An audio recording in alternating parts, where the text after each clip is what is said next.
Muslims living in the West are accustomed to the daily grind of misinformation, casual racism, and accusations about our faith and position in society. The environment we find ourselves in after 9/11 has made it very difficult for our community to concurrently continue living an Islamic life and meeting the demands of our daily existence. This atmosphere has given rise to what can only be called a liberal inquisition, the constant reminder that we should be defensive about our faith and that what we believe in is somehow out of sync with modernity.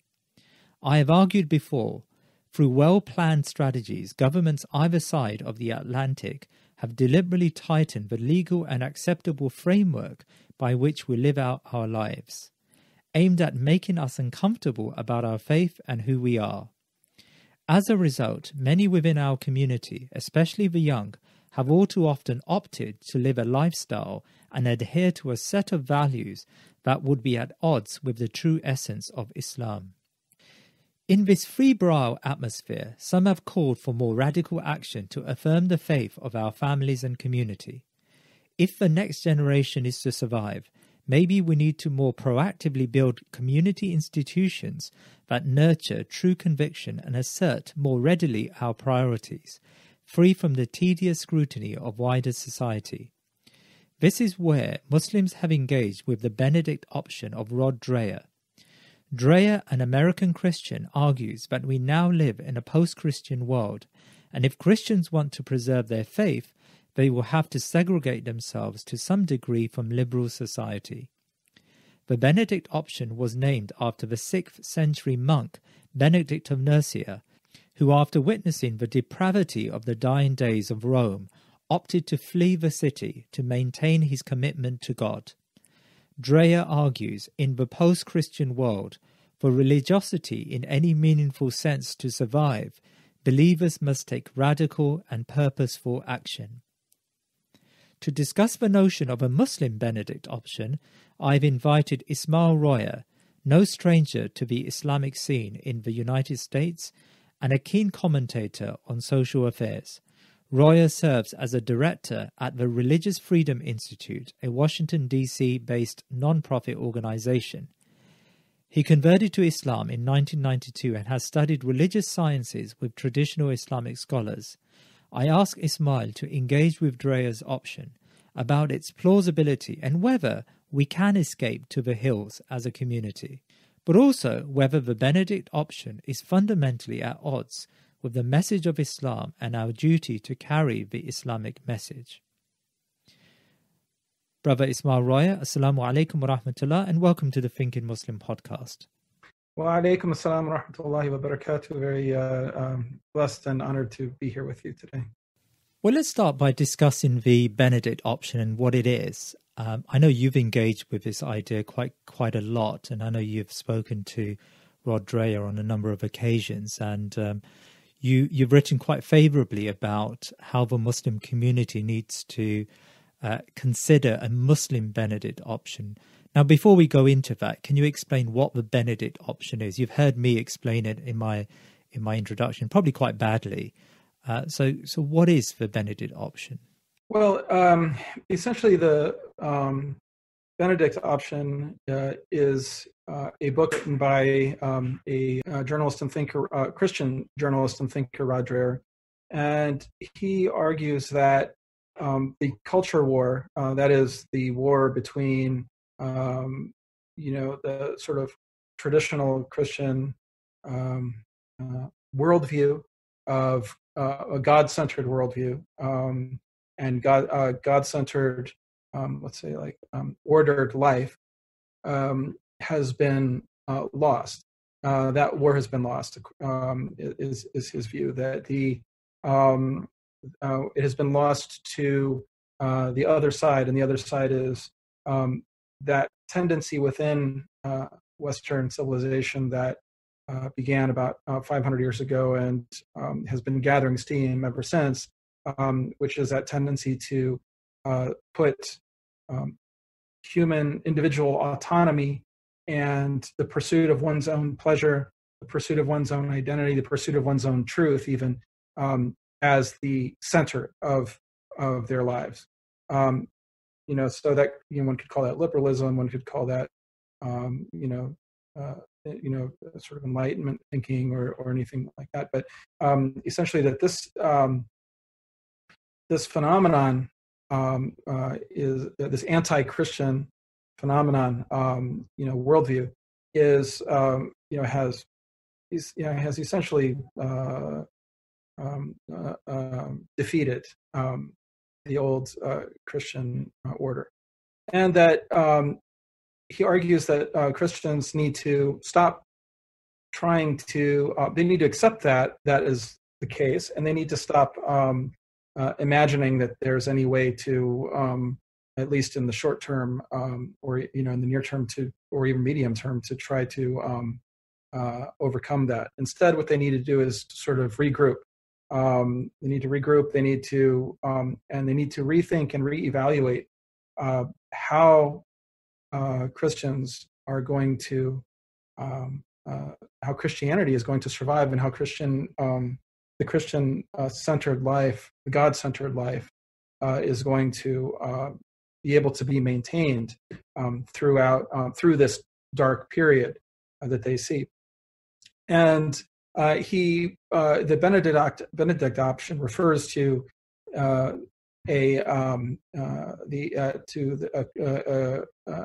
monastic order, the Benedictine order, and the rule or the book that was written by the founder of that order on how monks should live their lives. And so that that instruction, or that guide book, prescribes things like rules for prayer, rules for hospitality, rules for communal living, rules for sort of disciplining the soul, and so on. So what he does is Dreher is not actually calling on Christians to all become monks, but what he's saying is that there are lessons from that sort of monastic life that Christians can implement in their lives to help them through this dark period. So the reason he chooses the Benedict work, Benedictine sort of program, is because Benedict was lived at the time of the fall of the Roman Empire and in the West, and it was conquered by the Visigoths, and essentially that the Rome had totally disintegrated into decadence, and people were no longer their morality was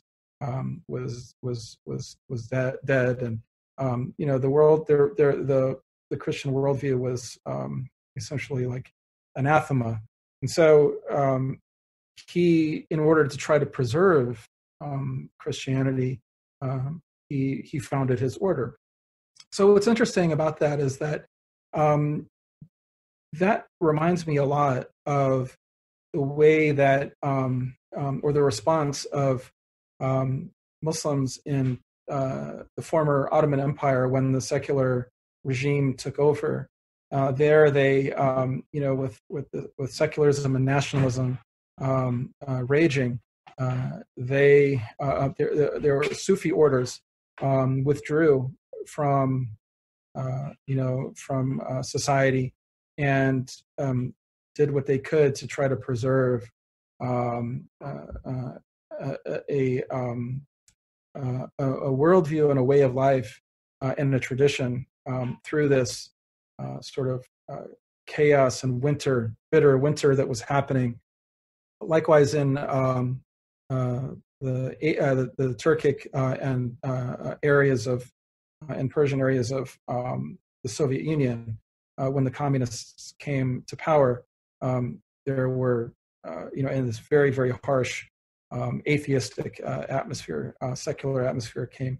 Then there were Muslims who withdrew and attempted to preserve, as if in amber, a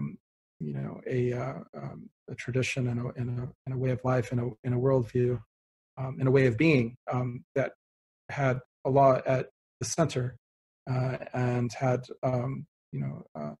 and everything flowed from that, as opposed to the materialist worldview of secularism and communism. I mean, to what extent is Dreyer, who's speaking about the Christian condition, also speaking really to Muslims and the Muslim condition here in Western countries? So, what I think that Dreyer is right in that, certainly in the West, and at least in the United States, which I can speak to much better, but he's right that there is, traditional Jewish and Christian and Islamic morality is certainly considered now bigotry. I mean, it's considered bigotry. It's considered backwards. It's considered, and it's not just the morality. It's also more fundamentally, and this is where it comes from. This is the root of it. More fundamentally, the purpose of this new liberal order, its greatest good that it sees is individual autonomy. That is the greatest good that it seeks to preserve. So, for example, Justice Kennedy, in his in something that he in his opinion that he wrote in the Planned Parenthood versus Casey, he said that essentially that liberty, and I'm paraphrasing, he said that the definition of liberty is the ability of each individual to define the good, what is good for their own selves, and to define truth and the meaning of life and so on for their own selves, which is very, very, very different from what the from a traditional Christian view of what is the ultimate good, and it's of course totally different than the traditional Islamic view of what is the ultimate good. Of course, for us, the ultimate good is Allah's pleasure. For us, the ultimate good is is Jannah, and everything, and how to achieve that. Everything flows from that. We have a guide on the path to that. So, therefore, you see, for example, even you see the secularization of our religion, where hijab, for example, is seen as some sort of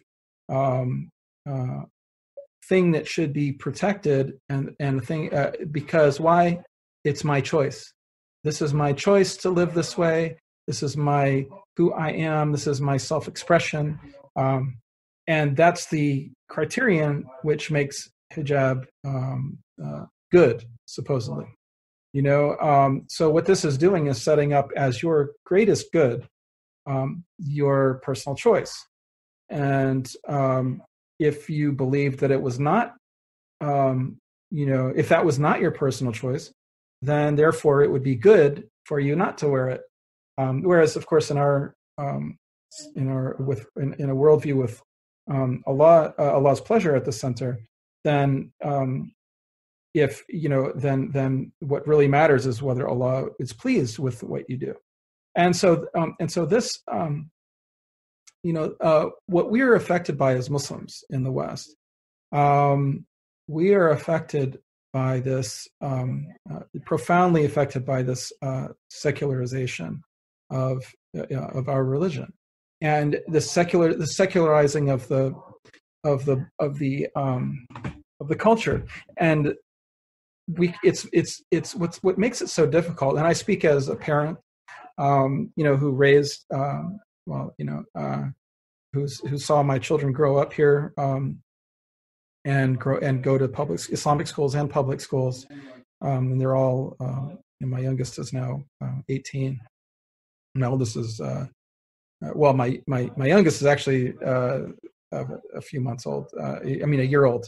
But I have five children. The four oldest ones are all adults essentially now, and they, from observing them and from observing other youth, in the mosque and online and so on. I mean, what is difficult for them, where our worldview really doesn't make sense anymore.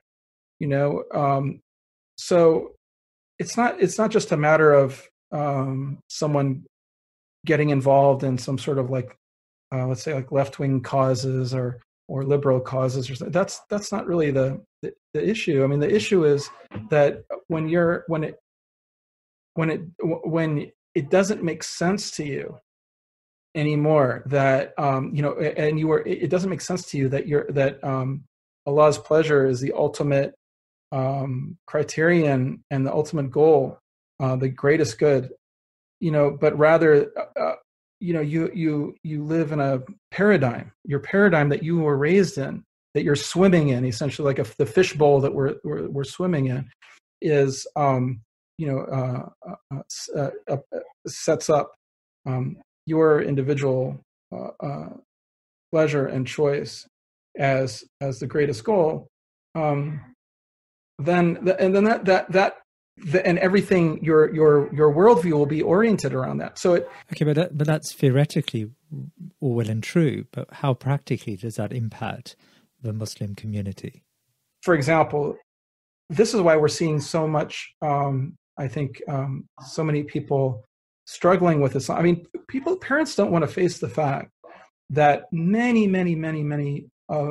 children in their community are experiencing very serious crises of faith, and I wouldn't even call them crises of faith for many people, because a crisis of faith implies that you have faith and that your faith is you're experiencing doubts in your faith. Yes, definitely many children are experiencing that, but many youth don't even have crises of faith in the sense that their hold on Islam, or that is very tenuous. I mean, it's like the faith is not even there to begin with, And I don't say that, some sort of mass takfir or something like that. I just say that Islam becomes something much more cultural and just something as sort of a heritage, or something that as opposed to what their lives are oriented around. So that if someone has a conviction that they, for example, are gay or transgender, and that conflicts with this God-centered, Allah-centered life, where Allah's pleasure is first, and that everything, including our concept of what a human being is, what is the nature of the human being, and why was he or she created? What is your purpose on this life, on this purpose of creation? Why are you here on this earth? If that's not when that is not when that is not immediate and obvious and intuitive, then it's not even a choice anymore. It's not a difficult choice to say, I am who I am. I am gay. I am transgender. And if that means I can't be a Muslim, then I'm not a Muslim, and, or at least they may not say that openly, but that's often, in many cases, that's what's happening. Or even to the extent that, but they will say, if this religion, Islam, does not recognize the validity of someone's queerness or whatever, or the validity of a man saying that in fact they're actually a woman. If this religion does not recognize that, then I can't. Then that religion is something alien to me. That religion is not. That's not. I don't believe that. And again, they may not join this ex-Muslim trend, and and so on and so on. That these ex-Muslims and so on are not the real, are not actually a problem. They're not really any problem. The real problem is that the real problem is that Islam does not make sense. It's not intuitive. It's not immediately intuitive to many youth because of this victory by this liberal secular worldview. I'm trying to understand what's changed in recent history for Rod Dreher, but also from the discussion we're having here about the Muslim community. I mean, the process of liberalization has been as you quite rightly said, a centuries-old process, right? In fact, in America, it began with the drafting of the American Constitution and the clear separation of religion from political life. So, what has changed in recent history for someone like Rod Dreher to argue that we now live in a post-Christian world? I mean, wouldn't that be a correct statement to make? Even in the 18th century, we now live in a post-Christian world in the sense that the prerequisites of Christianity no longer would apply in a meaningful sense upon state and society.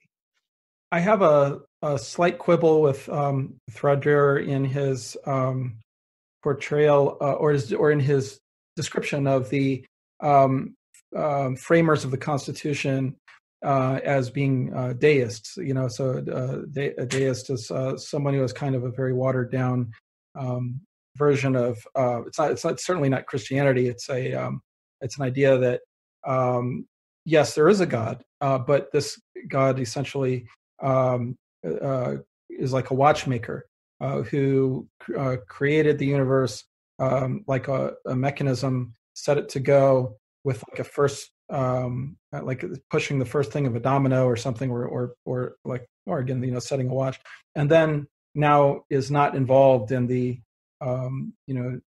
day to day. He's not part of. He's not the Lord of the universe in the sense that he's mudabbir al-amr. He's not the one who disposes of affairs and so on. I mean, we believe that, for example, every that Allah is aware and knows of even every leaf falling. As it says in the Quran, or there's a hadith that every raindrop has an angel carrying it down to the ground. I mean, when we look at the American Constitution, we often argue that it was part of this revolutionary process of secularization and liberalization, and it was the first state which in the Western world, which we could truly call a secular state. I mean, you seem to be questioning the basis of the American Constitution. The best way to see this is as we mentioned, this as a process. This process begins with developments like the process of secularization begins with developments such as the Protestant Reformation and then the Enlightenment and so on, and the French Revolution. For many of these, this was actually like developments that were happening among elites. These are developments that were happening among certain classes of people, and only slowly did it percolate and did it influence? Did its influence begin to spread, so that the United States could separate could say that the government has cannot establish a church in the Constitution. They could do that, and it really wasn't secularizing. Why? Because in America, religion. America was the most religious country in the world. At least in the Western world. It was unthinkable. Deists actually, and again, contrary, say like in respectful disagreement to Roger. Deists were actually like mobbed. Their stores were burned. Their debates were burned. Like the venues they were having debates and were burned. Their printing presses were burned and destroyed because they were they were explicitly trying to undermine Christianity. So when everyone is Christian, then you don't need as a matter of fact, the reason that they did not want the reason that the First Amendment was passed in the first place, the Establishment Clause of the First Amendment, was that Baptists and other religious minorities did not want an established Anglican church. They wanted to be free to have their own religious. They didn't want someone to be, for example, punished because they weren't using the Anglican Book of Common Prayer or something. They had their own rituals. So. But the other aspect of the First Amendment is the Free Exercise Clause, which is that the government cannot also interfere with people's religious practice. So actually, that's establishing religion as and what religion meant then, Christianity, as it's giving it a special status that exempts it from the jurisdiction. So in that sense, so for example, when Tocqueville, the French political scientist, visited the United States in 1850, he was shocked at the level of religiosity of Americans. It was far, far greater than in France. So France, the best way to look at this is that the United States, when it was founded in 1776 with the Declaration of Independence. And by the way, the Declaration of Independence says explicitly relies on God as the authorization for the charter of the United States. And then it says that all men are created equal and endowed by their Creator with certain unalienable rights.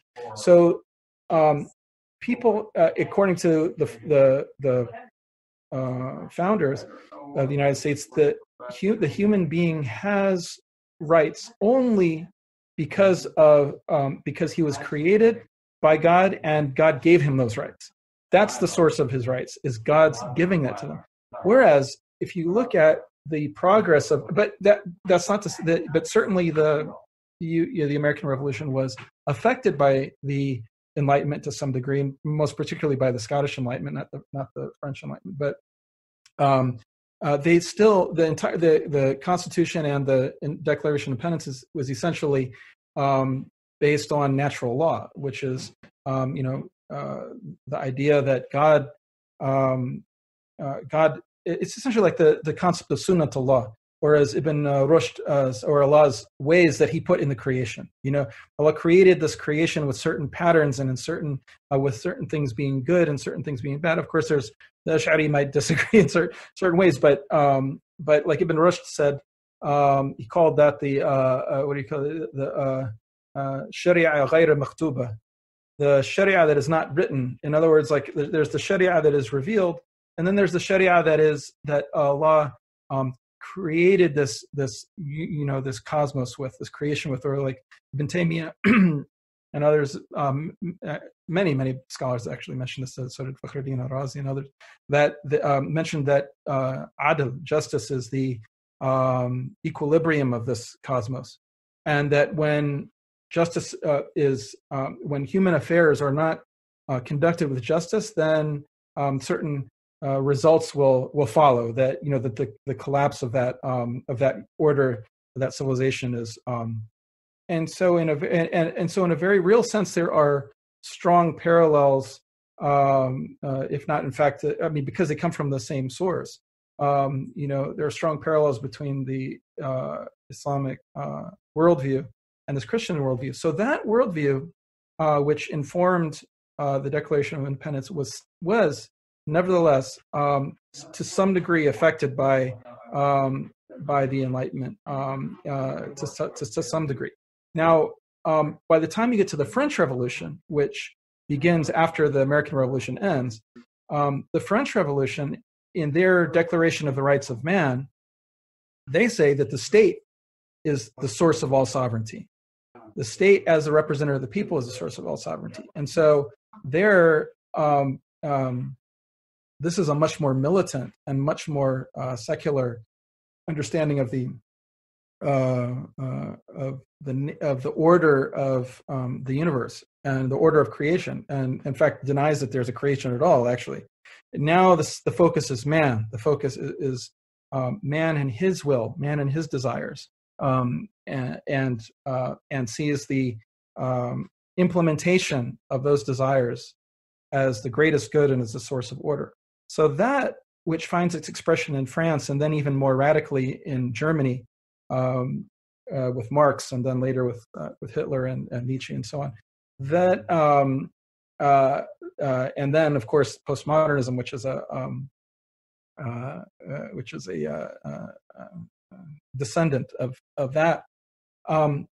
That European style, continental European style, has begun, to win over in the United States. So that disease of the soul essentially has ghalaba, has conquered essentially that older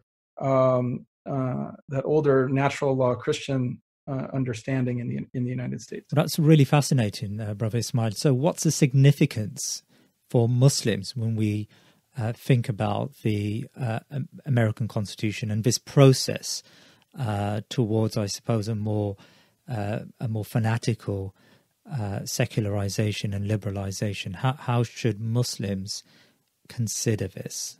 See, we make a very terrible error in seeing seeing ourselves as sort of innocent bystanders in some sort of culture war between these different sides that that's Christians, that's not the Muslims.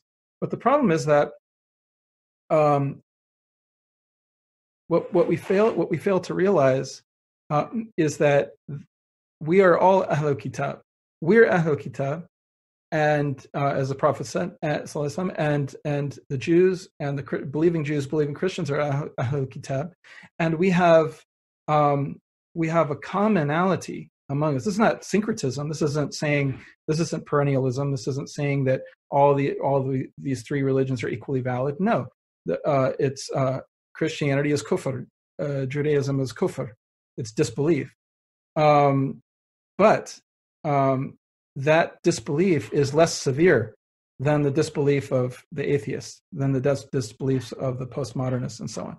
So that why? Because as Ibn Qayyim and Imam al-Tahawi and others, many others described, that they believe in Allah, they believe in the Day of Judgment, they believe in Revelation, they believe in prophethood, and so on. And so they're so to the extent that we have this very, very strong common ground in our worldview, we are affected just as much. And when that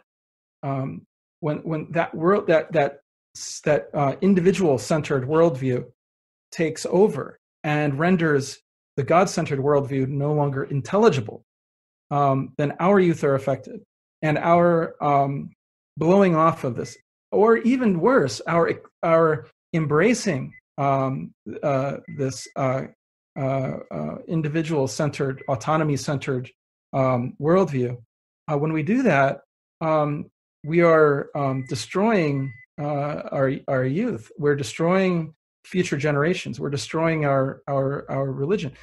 The older generations of Muslim activists and so on, they made a Machiavellian decision to align themselves with that worldview. To align themselves with that that movement, to support, for example, LGBT, and to support people who were actually fighting for justice to some degree in terms of against racism and so on like that. But they made a decision to align with people, and this actually is not only helping to advance that atheistic worldview against the Ahlul Kitab, which we should not be doing.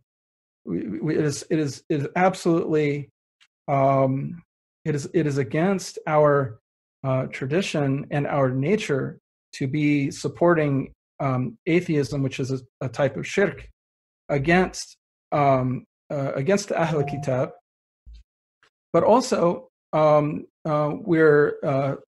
we're harming our own religion because we're aiding the conquest of this worldview, which ultimately is going to destroy our future generations. Now let's return back to Rod Dreher and his Benedict Option. What is Dreher asking us to do? I mean, a superficial reading, I suppose, of his work is he's asking Christians, and I suppose by extension, as you argue, Muslims, to move away from the decadence of the liberal world and to isolate ourselves and to in order to safeguard our religion and our faith and what we regard as being sacred. We need to take drastic action, even if that means that we set up our own mini communities away from civilization, away from modernity. Is that a correct reading of the Benedict Option? What he's really saying is that Christians can draw inspiration from, and sort of analogously, follow the rules that Benedict set up for his monastery, for his order, in terms of, let's say, like strengthening community. One of his things is stability. So that one of his principles is that monks cannot move from one order to another. They have to stay, or cannot move from one monastery to another. When they join their order, then they will live the rest of their lives in that particular monastery where they took their vows. And he analogizes that to say that Christians should stay put and try to live their lives in one community where they can grow up around and get to know neighbors, get to know other members of their churches and so on, and spend 10, 20, 30, 40 years with these people, and thereby strengthening their community. So those are the types of and he has like hospitality. He has other sort of ways of drawing inspiration from these rules that would apply to monks and applying that into like people who live in society. So like he quotes something my mother used to say to me. My mother was a Catholic. She used to say, be in the world but not of the world. In other words, be in the world but don't be a part of the world while you're in the world. So I think that there certainly are many parallels. We would have some similar spirit. First of all, if you look at Ramadan and fasting, our abstention from the world comes every once a year, for a whole month. So we abstain from the world. We train our nafs to leave what is lawful for the sake of Allah, so that we can find it even easier to abstain from what is unlawful outside of Ramadan. It's that training of the soul to discipline it and to fight the whispering of the desires.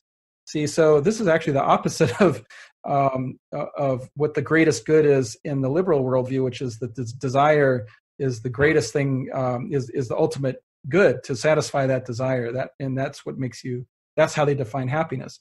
For us, actually, we take delight in fighting our desires. We have a sort of asceticism there, and then likewise, like the Prophet ﷺ said, be in this world as a traveler. This is not our home. This world is not our home. This world is not our final end. So, I think in some ways, what he wants to do is he wants Christians to be more like Muslims, at least in that sense. He doesn't say that, but that's really how we now. If you look at the Muslims, what we're doing is you find Muslims doing stuff like sort of even secularizing Ramadan. Oh, this is good for the good for health, or this is a way to learn what it's like to be poor. Yes, it is. It is a way to empathize with the poor, but ultimately it's about fighting. It's about imsak. It's about with restraining oneself. So, why do so few Muslims see the dire emergency that Rod Dreher is observing in relation to his community, the Christian community? I think the reason is that, or a very major reason is that Muslims are not really understanding the nature of what's going on around them. They're not understanding the nature of this disease, and they're delusional in the sense of thinking that they are immune from what happens around them, and so they're just not they're not aware of. On the one hand, first generation immigrants, they for them are not really as affected by what's going on because their worldview is shaped by by where they grew up. So people who grew up in Pakistan or grew up in Jordan or something like that, even though those countries are to a large extent affected in certain classes and among certain people, they are affected by liberalism.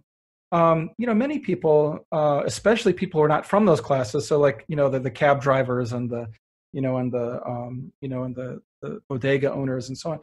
These are traditional people. These are traditional people who have their Islamic worldview. Even people who are selling alcohol and stuff. I mean, even people who are not like saints. They still fear Allah, and they still have Allah at the center of their mind. I mean, Islam is real to them. But the children, this other generation is growing up here, so the adults are not aware of what their children are being affected by, and the children are not aware of what they're affected by because they are. It seems normal to them, It seems like it's intuitive. It's self-evident that we create our own identities, and we are, and so on and so on. So, especially for the much younger now in public schools and so on, this is, I have so many horror stories. My youngest son, they in his drama class, the teacher took him and took his class and divided them into two, and said, okay, this group over here is going to do a good deed for the sake of God, and then this group over here is going to do a good deed, but simply to be a good person, and then we're going to discuss about how it winds up being the same thing, and so therefore you don't need to do it any good deeds for the sake of God. And this was part of like learning. This was part of like their exercise as they were doing the Hunchback of Notre Dame play, which features a hypocritical Christian, and features irreligious people who are good people. And of course, there are irreligious people who are good people, and of course, there are religious hypocrites. But you see, this is in Fairfax County, Virginia, where my children went to school. That school district has now implemented mandatory lessons where it's taught that biology, that sex is not something that's determined by biology and has no actual reality, but sex is rather determined by how one feels. And so this is what these, and it's really important this is not some sort of nitpicking on either to say we're nitpicking about this is like a quirky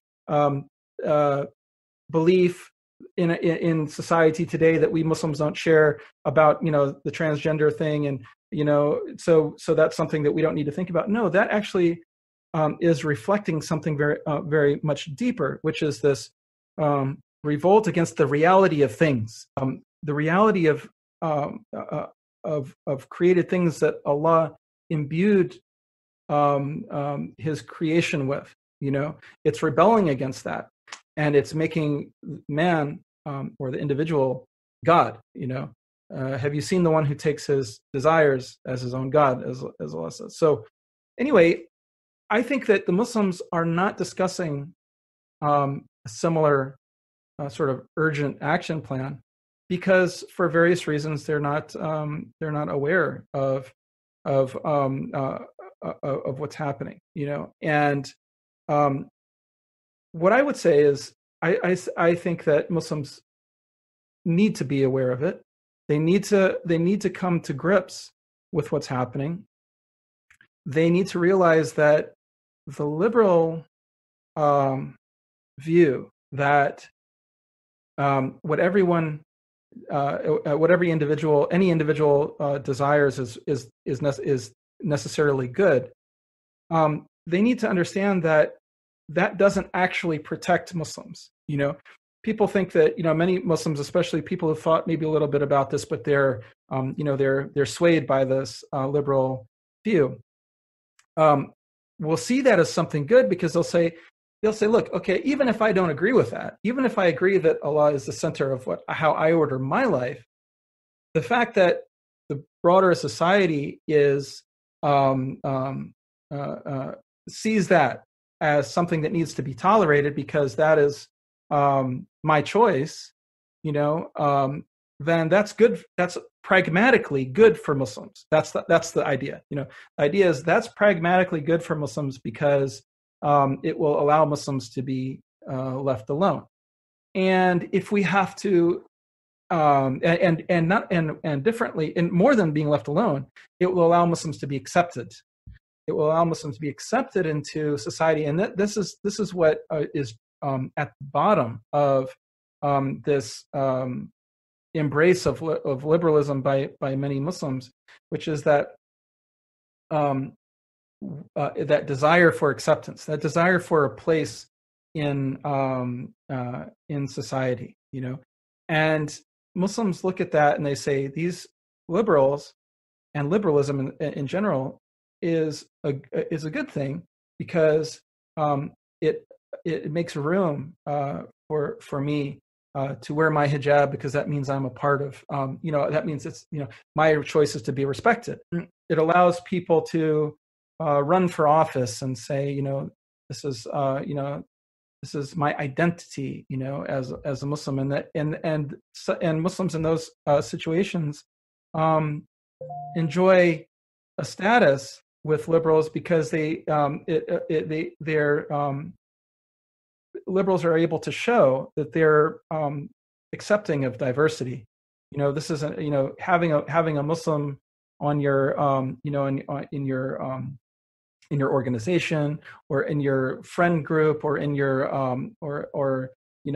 as a leader in I don't know in your community is a way of showing that that you're respectful of this diversity. But the problem is that comes with a cost. The cost is that you don't your religion is not something that you live in your life. Islam is not something that orders your life, that it orders your ethical decisions. It orders now it can order your ethical decisions, but only insofar as it agrees with liberal ethics of the moment. So, for example, as Muslims, we certainly would be against police brutality. We certainly would be for the environment. We certainly would protecting the environment. We'd be for those sorts of things. And so, it's permissible to be for those things and to take that stance on issues, so long as those are things that that agree with liberal ethics. But if you are, say, but what about our position on, for example, traditional sexual morality?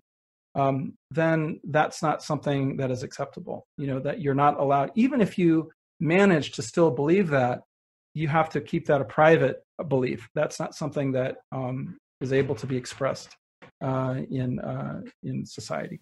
But maybe that's a price worth paying if we maintain our loyalty to our faith, but at the same time we keep some of our objections private.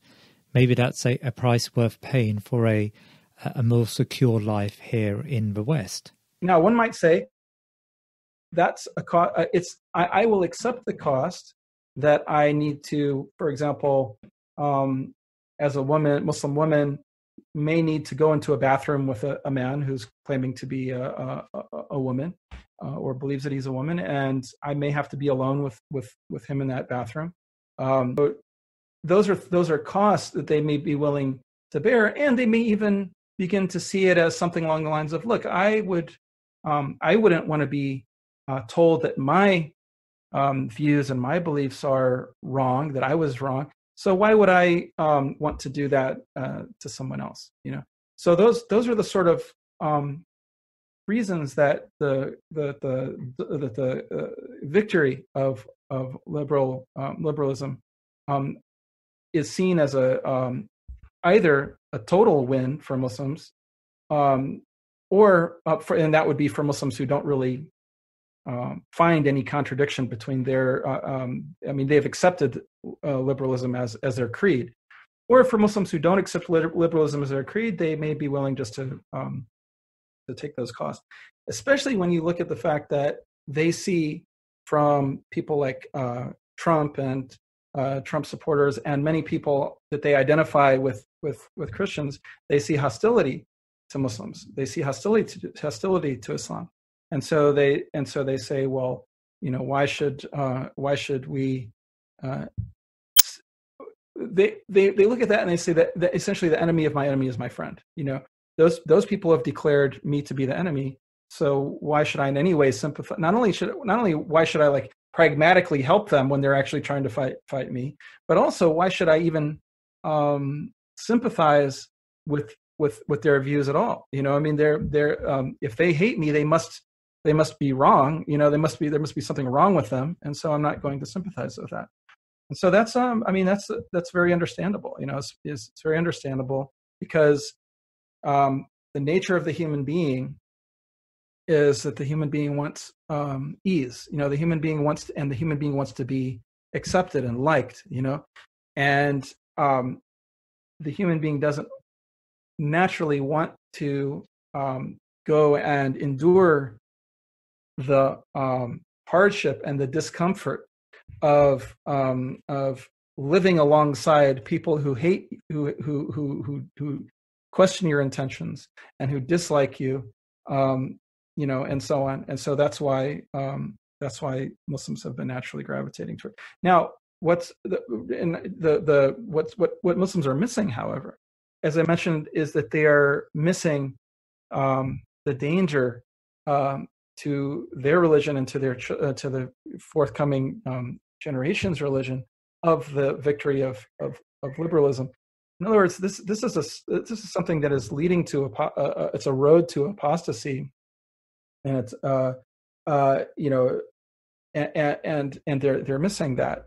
So the comforts that you get of being able to be accepted in society, of being like the token hijabi or the something like that, the comforts that you get are temporary and they're worldly, and they are.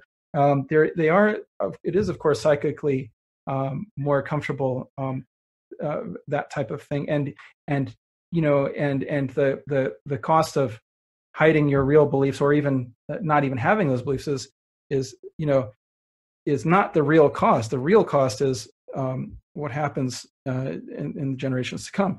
On the other hand, what they're also missing is they're missing the fact that the believing Christians and the right is not monolithic. You have on the right people who are just as dangerous as liberals in their secularism. They are just as like, for example, neoconservatives who are essentially liberals. You have people like Breitbart, and you have people like Milo, and you have people like these type of people who are actually, and even libertarians, frankly, who are not as hostile to Muslims, but and there are many good things about libertarians, but ultimately, these people do not believe that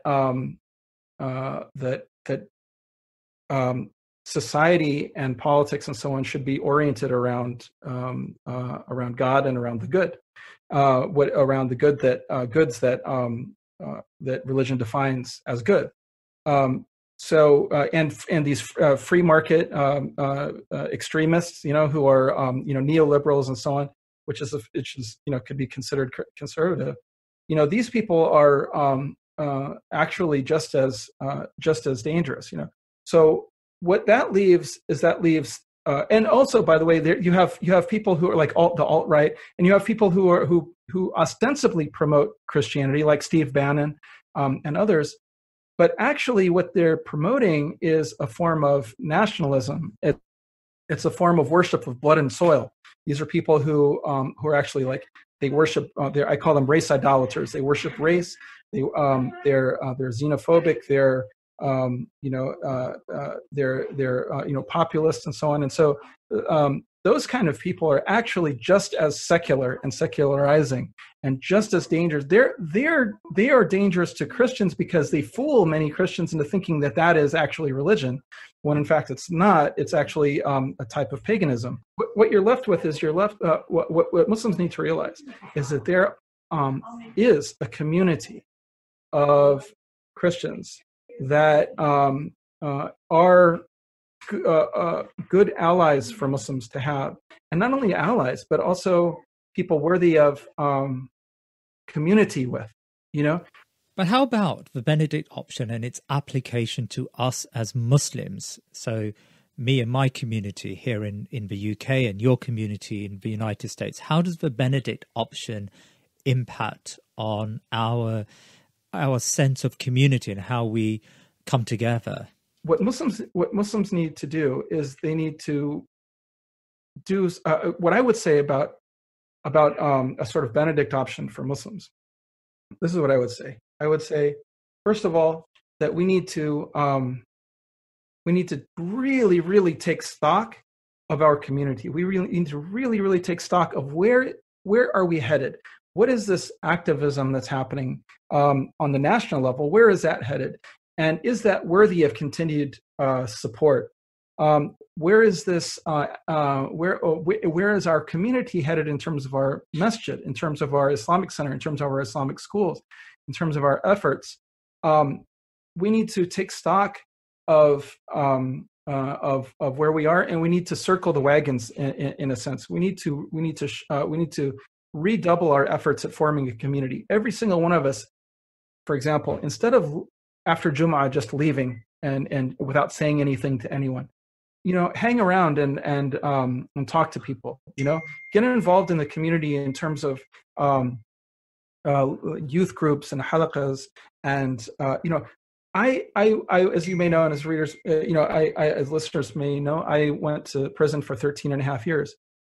Before I left, the community was so much stronger, and I of course, I can only speak for where I was in Northern Virginia, but the Northern Virginia community, DC, Maryland area, was the community was so vibrant and strong, and when I came back, I mean, it was like everyone was in their own little bubble. I mean, no one, the community had lost some of its life, and of course, there can be many reasons for that, but whatever the reason, we have to make as a priority. We have to put our priority on strengthening community, on putting our efforts towards things, towards institutions such as schools, such as things like funeral homes, such as things like community centers, which we don't really have, clinics and medical clinics, things to help the poor Muslims.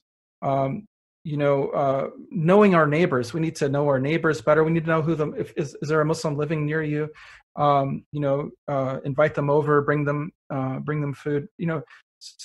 Strengthen community in this era and this time where people are alienated and atomized, and so prioritize community over individual, and then of course Islamic education is extremely, extremely important, and it goes without saying, your family.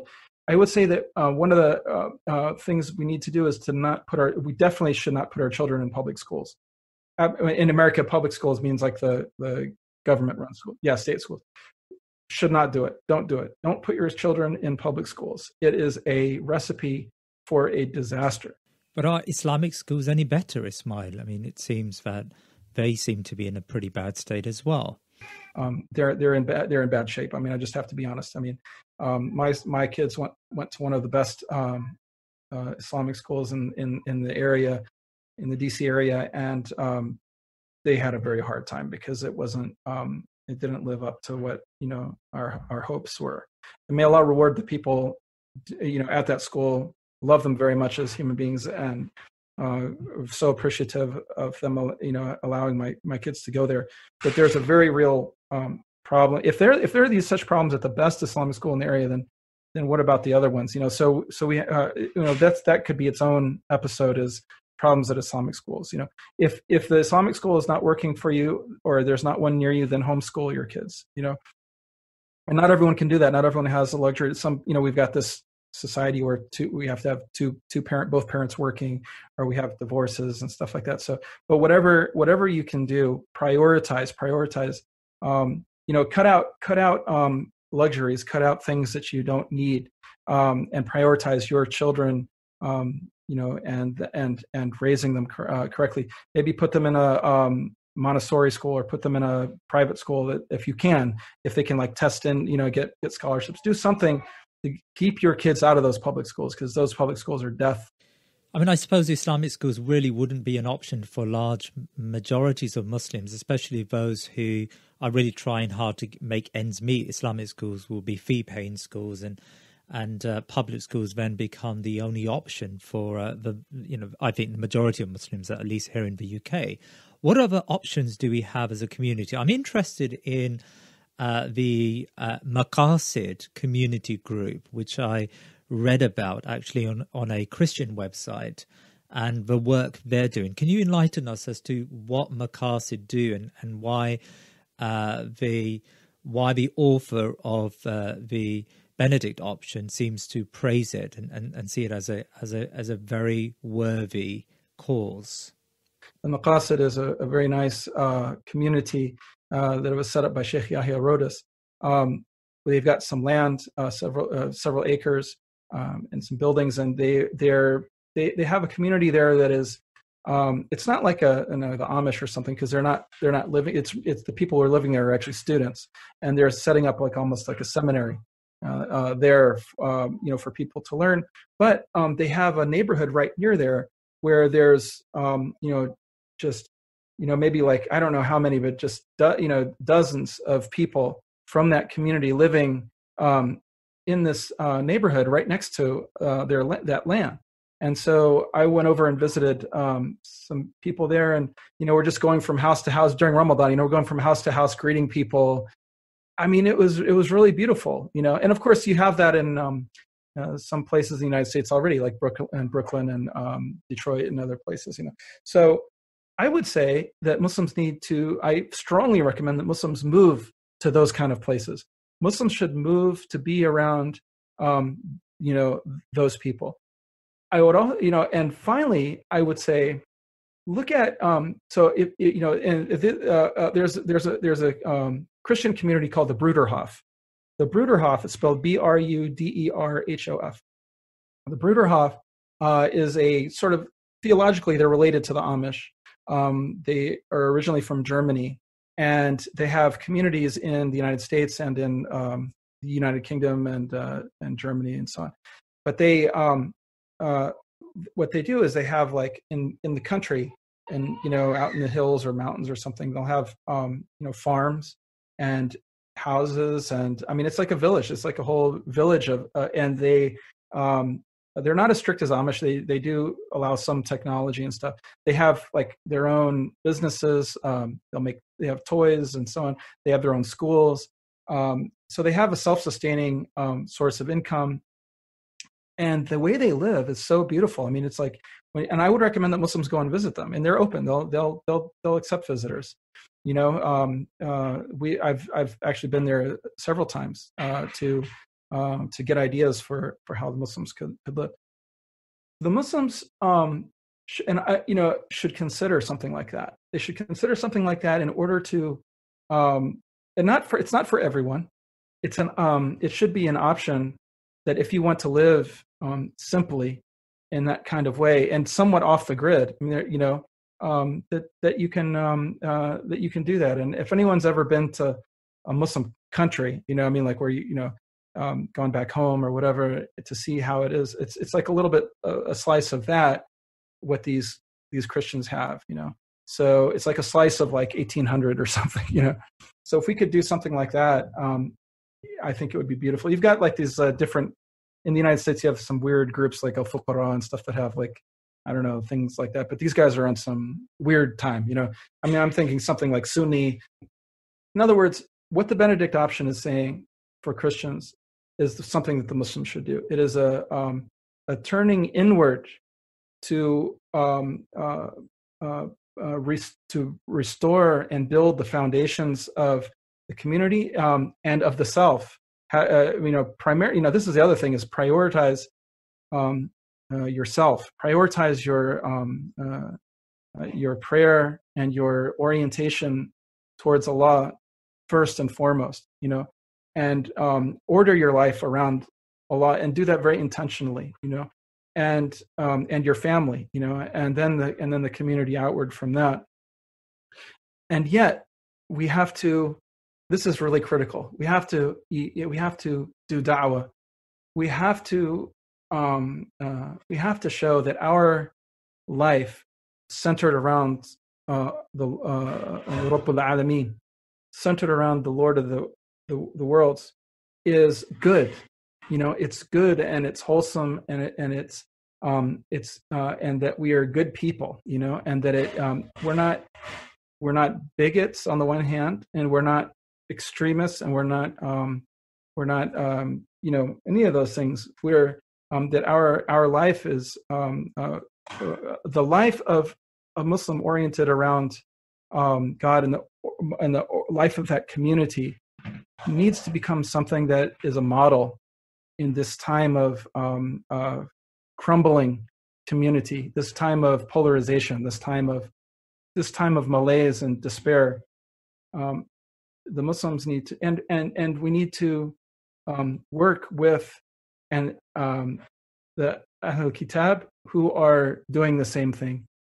And even if you find people who don't understand the good that Muslims are doing, they may have just only known the propaganda or something like that. They may, but when they see sincerity and they see goodwill, that can win them over. And that's what we know from the life of the Prophet ﷺ. That's how he lived his life.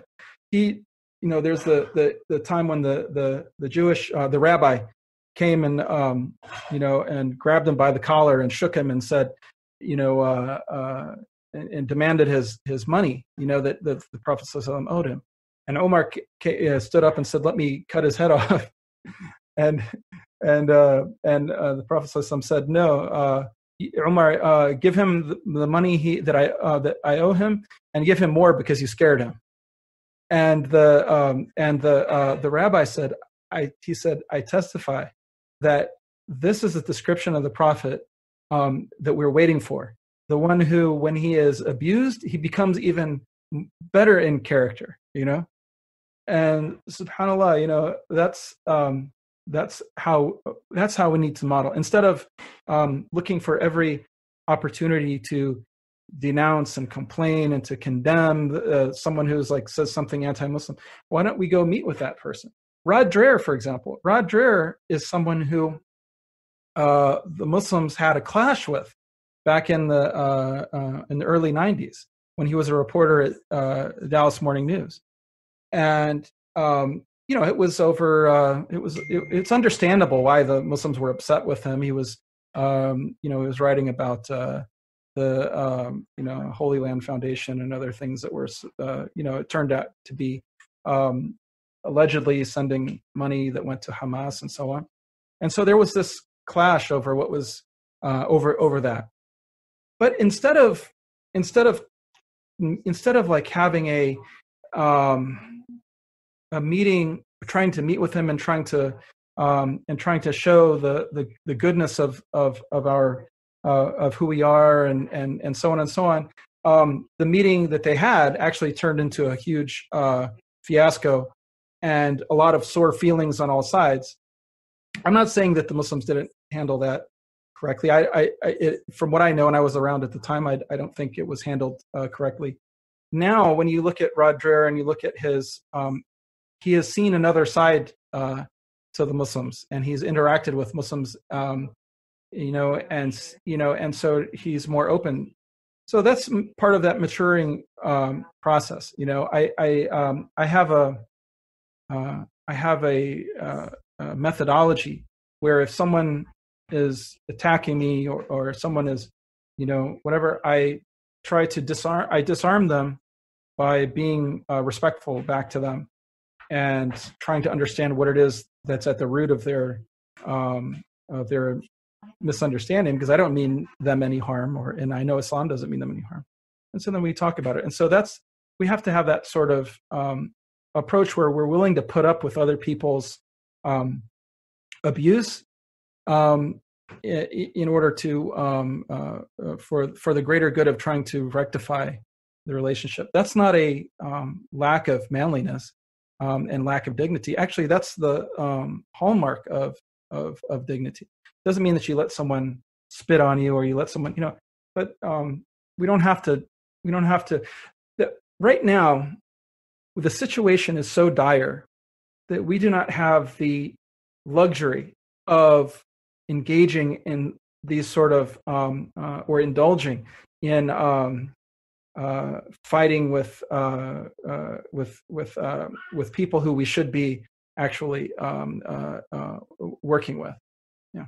In America, it seems to me that there are constitutional checks on the power of the state and the means by which the state can assert this muscular liberal program, right? So there are limits, and the recent Supreme Court judgment implies that there are victories to be had for religious people and specifically for Muslims who may feel marginalized as a minority group. Whereas in Europe, those checks, they are few and far between. If you are a Muslim in France, you are I think certainly, I think some Muslims in America can't imagine the type of environment that Muslims in France currently live in. It's a very hostile environment, and it's sponsored by the state, right? Even if you have a left-leaning figure, it's still more of the same. In Belgium, we've recently learned about the ban on hijab at universities, right? And then again, Belgium historically has pursued a very progressive, so-called progressive policy of multiculturalism. Also, a ban on ritual slaughter, halal and kosher slaughter is coming. Yeah.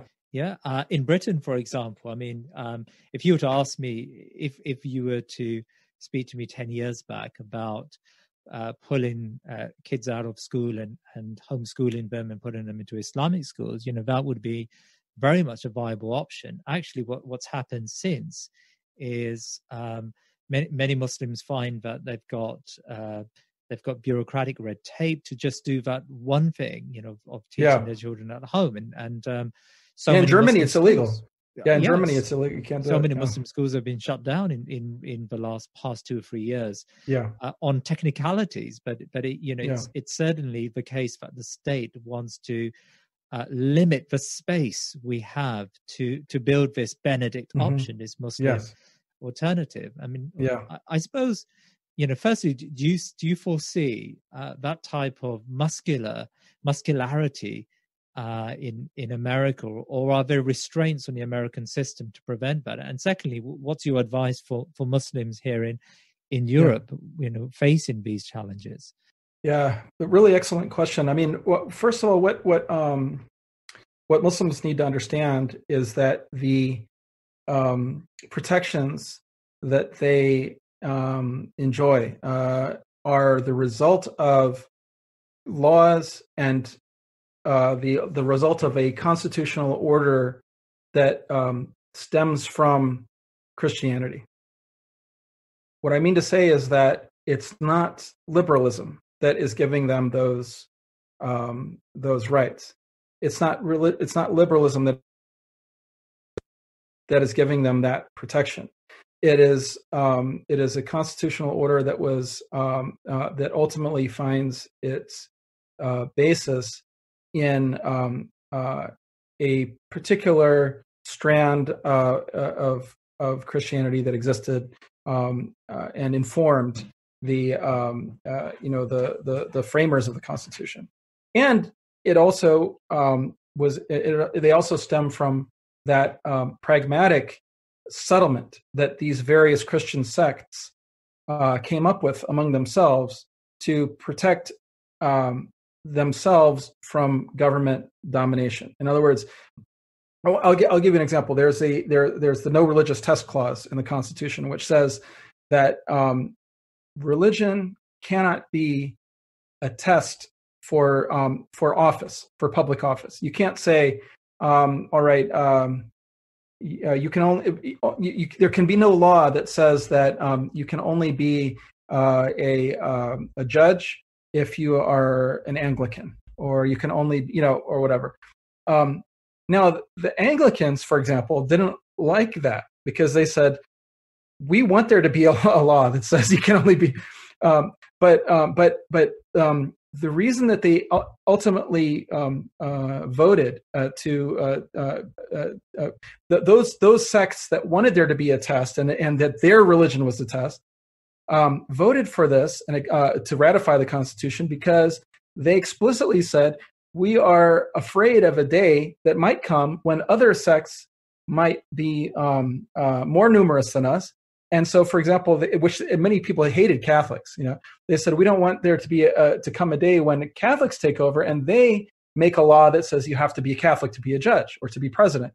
So everyone agreed, in order to keep any rival sect from passing laws that would establish their own sect, everyone agreed to say, all right, well, there just can't be any any law for that.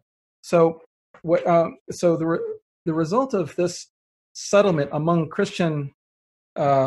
these Christian sects, as a result of that, Muslims have the protections that they do. Now, that there is a momentum that continues to, despite the ascendancy of liberalism, there is a momentum that continues to exist within American jurisprudence that carves out space for religious people, even in this time of an ascendant liberal order.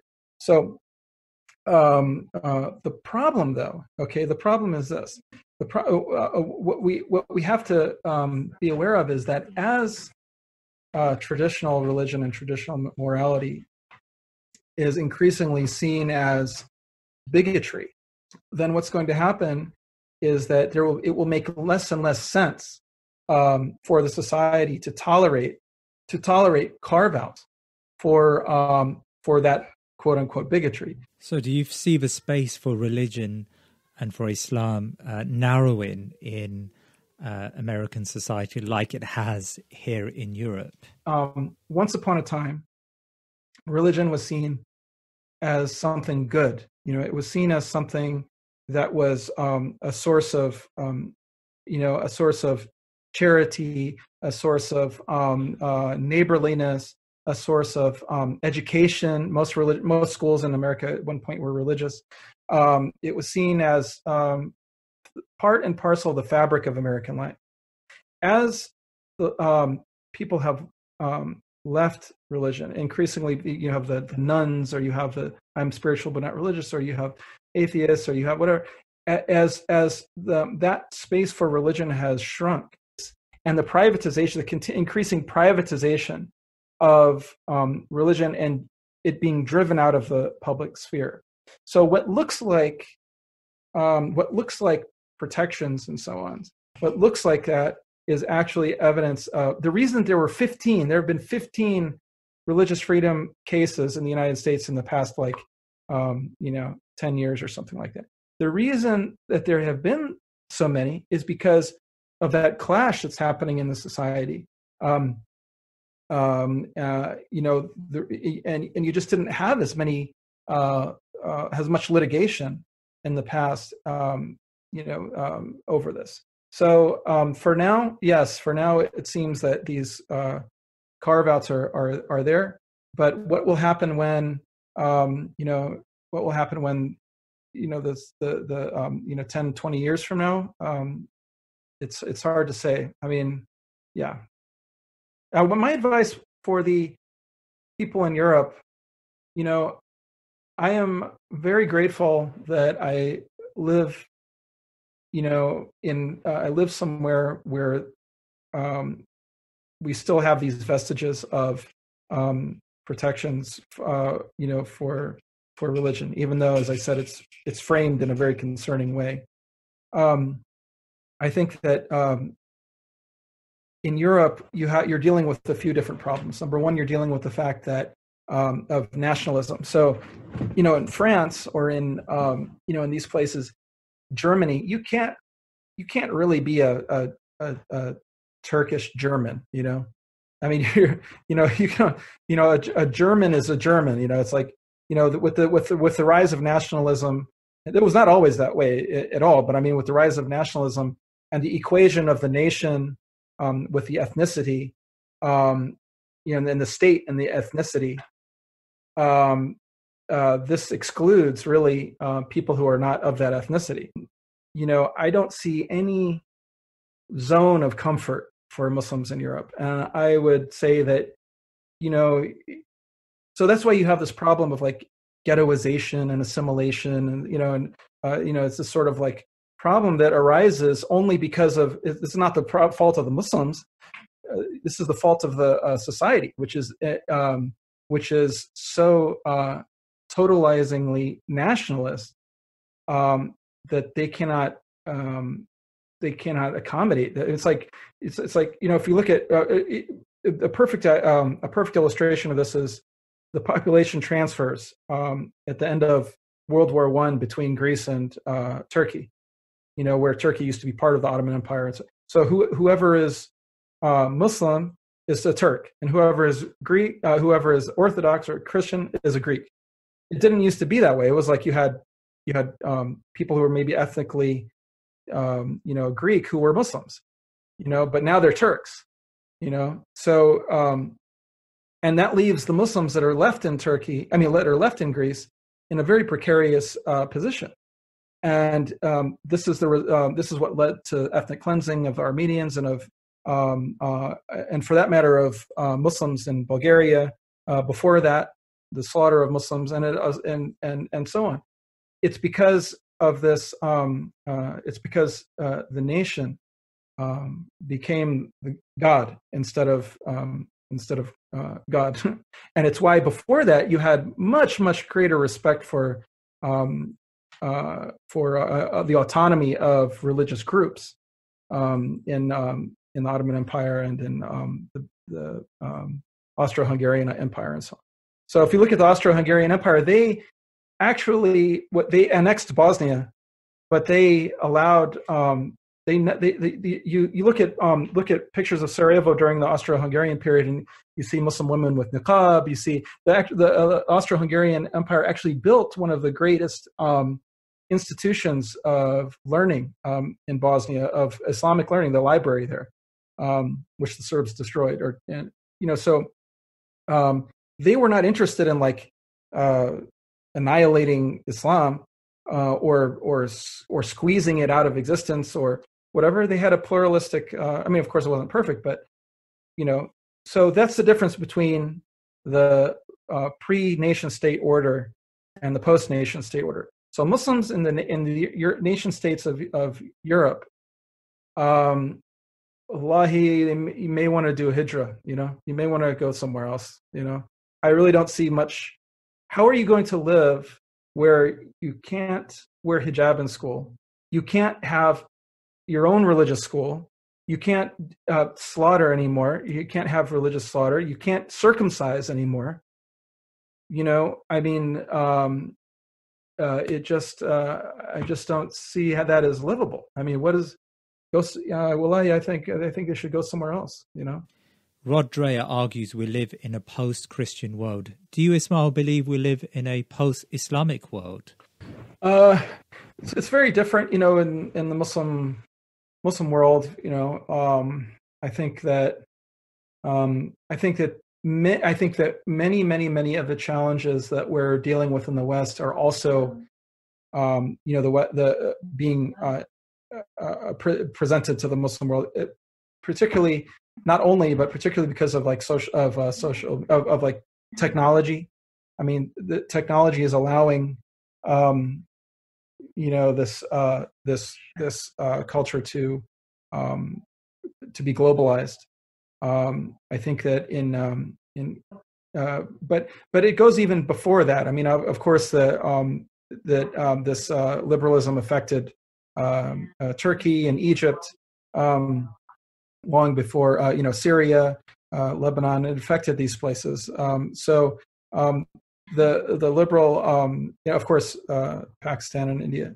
So this notion, Malaysia, this notion of the self as being the measure of all things, the criterion by which good and evil are measured is, and furthermore also this crisis of faith, the crisis of and the increasing incoherence between the worldview that is superseding, or at least trying to supersede, traditional God-centered order. That is encroaching on the Muslim world, and I think that we need to be our ulama need to be prepared for this and need to be able to deal with it. And the way to deal with it is not just like locking people up or like they might do in some places, like in Pakistan or something. Some liberal professor says something or something. Those are not the ways that to address this. What we have to address it is we have to address it is we have to actually, to be honest, I don't know how you do that other than, because everyone's got a cell phone, everyone's got this ideology is infiltrating and is infecting the whole world, and so even though the disease is much less advanced in the Muslim world, it's not. So you have in the Muslim world, you had like the collapse of the waqf system, the collapse of the ulama and their co-option by states. You had you had these various secularizing developments there. You have so for sure there's challenges. Thank you for your time today, Rabbi Ismail. Jazakallah khair. Assalamu alaikum wa rahmatullahi wa barakatuh.